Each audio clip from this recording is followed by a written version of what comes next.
So IndyCar's last round at Barber was interesting, to say the least. Between Pato O'Ward identifying as a surface-to-air missile and a literal sex doll falling onto the circuit mid-race, we got an absolute thriller to set us up perfectly for the month of May. For those new to the sport this year, welcome to the busiest time of the season when it comes to IndyCar.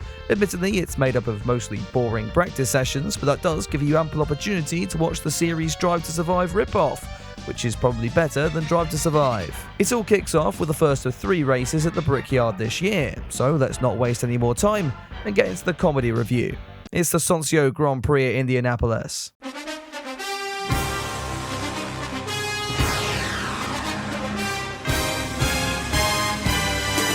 So starting, as we usually do with the news, and the first of the big stories dominating the headlines, once again lied with McLaren, the team continuing their trend of giving up on the crippled and sacking David Malukas. The American had of course been inactive for the squad following his mountain biking accident back in pre-season. Replacing him for all the remaining races besides the Indy 500 would be Théo Pourchaire, the Frenchman deciding to pull out of his Super Formula campaign to switch to the series full-time, a switch that might be good for all involved. Callum Ilott is still expected to take the reins for the Indy 500 at the end of the month, though sadly his Jota team in WEC have the Britons shackled up in their basement for the rest of the year. At the end of the day, as a big David Malukas fan then, the only positive to take out of this is it gives us yet another reason to hate the French. The other story doing the rounds in the paddock was all about Team Penske, the outfit still on damage control off the controversy in St. Petersburg. Team owner Roger Penske, who of course also owns the IndyCar series, which isn't controversial whatsoever, has now placed further sanctions on his own team, giving their president Tim Cindric, along with several other key personnel, a free holiday for a few weeks. Nice to see those cheaters getting what they deserve. In all seriousness, these suspensions are going to have a massive impact on the team going forward. Missing such important figures for the Indy 500 could really hamper their overall title bid, and seem to really have an effect on reigning winner of that race, Joseph Newgarden, who looked like he was trying to throw his car into the wall in opening practice. Also losing the will to live was Graham Rahal's Honda engine.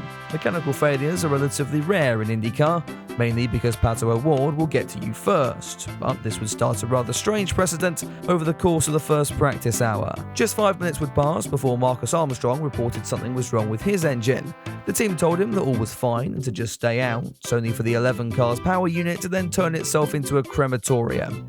Okay, we at least think it is. Armstrong tried to avoid disclosing that information, but is about as good at keeping a secret as Augustine Canapino is at being an IndyCar driver. Is that a brand new engine for you as well? Because Graham Rahal had a brand new engine and had an engine issue. Yeah, there's quite a few new engines for this month, so I don't know how much I can disclose, but...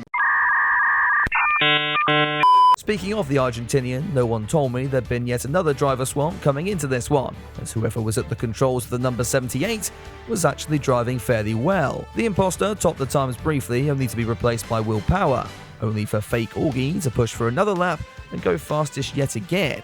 He'd end the session overall in P2, with Colton Herta taking top spot for Andretti. Also, I couldn't find a way to fit this in seamlessly, but hats off to Palou for somehow managing to save this. I'm surprised we didn't get yet another red flag to clear up all the diarrhea spilt all over the circuit. Practice 2 would kick off with whatever this is, some sort of water tank maybe? Damn, everything's bigger in America, isn't it? Then you've got stories like Rinus VeeKay, who's had a lot of success here. Marcus Ericsson kind of getting a nice pump. Marcus Ericsson's getting a nice what? That image aside, there were still some concerns regarding Honda's engines, the Japanese manufacturer investigating the issue and concluding that they had absolutely no idea what had happened. Well, that's a comforting thought when Lundgaard blows up on the back straight. Graham Rahal was back on circuit at least, not that I think he wanted to be, the number 15 car playing Russian roulette with the wall. All the while, Ericsson's pumps would tip the Swede into a spin, acting as inspiration not long after for an identical incident from Tom Blomqvist.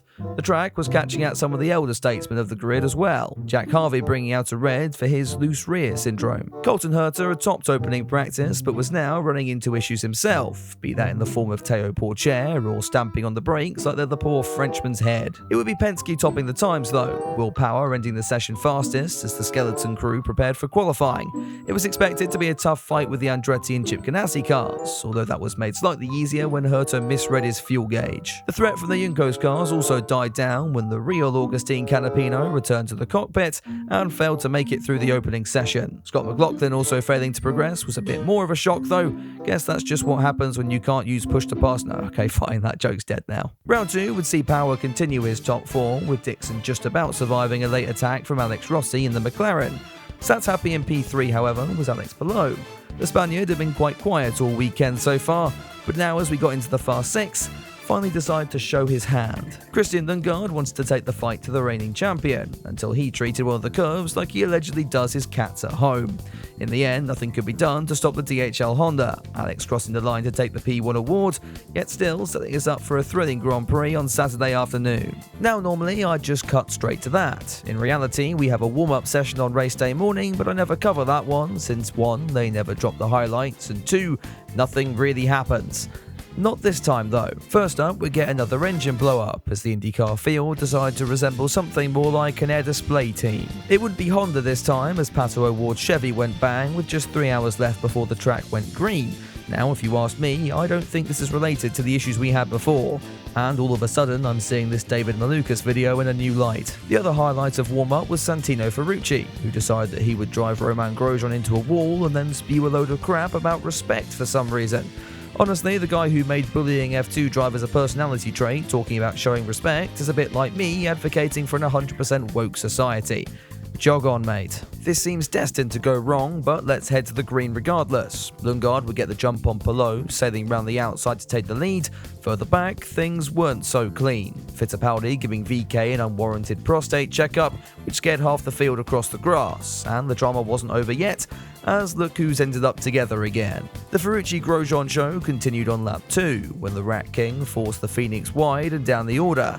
Karma was swift, however, and Ferrucci soon found himself the victim of his own tactics. He ended up shuffled down to the point where he was fighting with Stingray Rob, and I don't know what position that was, but I'll take a stab and guess it's fairly far down the order. Another driver struggling was Felix Rosenqvist, who attempted to race Théo Pourchaire, only to miss his braking point by a parsec and turn the 60 car into a lawnmower. All was looking good for the pair of leaders at the front, however, who, according to the auto-generated YouTube captions, were Lard and Poo, so will now be referred to as such for the remainder of this video because I have a mental age of a 2-year-old. They also referred to Grosjean as Grown, which I think is really fitting. Lard and Poo would both make their stops on lap 19, the number 45 just staying ahead of the number 10, as Will Power almost made an undercut work but fell short in the end. The Verizon Chevy wouldn't be deterred, however, diving down the inside of Poo and slotting himself into second. This was all great news for race leader Lard, who was now able to open up a gap at the front. Maybe he'll stay there and take his first victory of the season. Or maybe I'm foreshadowing something, who knows. Colton Herta, meanwhile, was having an eventful Grand Prix. The 26 car had already played happy families with teammate Marcus Ericsson in the opening stages, and with nothing to lose, set himself the mission of getting onto as many suicide watch lists as he could throughout the remainder of the race. That said, after dropping to nearly plumb last, he'd managed to make it up to 12th, so you'd think he'd be fairly happy about that at least. How the f*** are you giving me a 95 at the beginning of the stint? Now it's down to an 87. Oh, okay, guess not then. Lard's lead at the front had come down, and now the man from Denmark had Will Power in the mirrors. The 12 car made a late dive into the pits, forcing the 45 to respond, although losing out to the undercut was avoided thanks to Marcus the Menace striking again. While all this was going on, Poo came into pit road and ended up emerging in the effective race lead. How that happened, I'm going to just put down to the wild world of IndyCar strategy again. The top 3 would all box for the final time on lap 63, with Poo retaining the lead and Lard slipping behind Power. It looked like the DHL Honda was now a shoo-in for the victory, but this is IndyCar and the 51 car hasn't caused a yellow yet.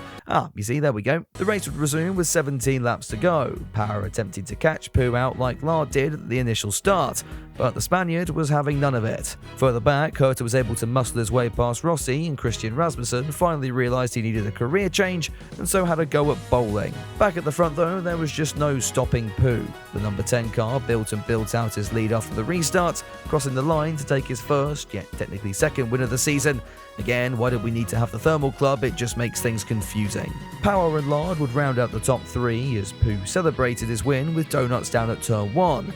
You know what though, with what those Honda engines have been like, that's a bit of a risk, I think. That puts him into the points lead as we gear up now for the biggest race of the season. The Indianapolis 500 is next, and oh boy is it going to be a good one. I'll of course be covering that as well as every race on the 2024 schedule, so if you enjoyed this one, want to see that one, or are just a nice guy, feel free to drop this comedy review a like and get subscribed to the channel. A big thank you to the patrons and channel members for their support as well. If you want to support me further, then you can check out the relevant links down below. I'll be back very soon with another video, but until then, have a good one.